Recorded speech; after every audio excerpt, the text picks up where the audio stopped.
C'est chaud. Les politiques actuelles ouvrent la voie à un réchauffement de plus 3,2 degrés Celsius d'ici 2100. En somme, nous avons 3 ans pour tout changer, c'est-à-dire que les émissions de gaz à effet de serre globales doivent atteindre leur pic au plus tard en 2025 si l'on veut garder une chance de limiter le dérèglement climatique en dessous de 1,5 degré Celsius. Tenir cet objectif, ça nécessite des investissements de 2300 milliards de dollars par an entre 2023 et 2052, rien que pour le secteur de l'électricité, à comparer à 750 milliards de dollars estimés pour 2021, selon l'Agence internationale de l'énergie. Ne pas agir va coûter beaucoup plus cher à la société. On parle ici de crise alimentaire, de catastrophes naturelles, de décès liés à la pollution de l'air et de l'effondrement des écosystèmes. En gros, chaque tonne émise participe au dérèglement climatique.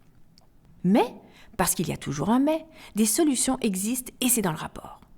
Si on parle d'énergie, il faut beaucoup plus de solaire et d'éolien et une sortie rapide des énergies fossiles.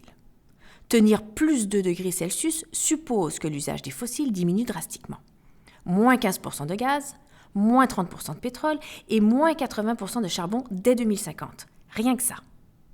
Quand on évoque la réduction des émissions dans l'industrie, on fait référence à l'efficacité énergétique, la baisse de la consommation de matière et la circularité de l'économie. Sinon, nous pouvons, ou plutôt nous devons transformer les zones urbaines et les infrastructures, rénover les bâtiments et construire durable, marcher, faire plus de vélos, utiliser les transports en commun et conduire des véhicules électriques. Il faut aussi manger moins de viande et protéger davantage les écosystèmes. Bref, devenir adepte de la sobriété.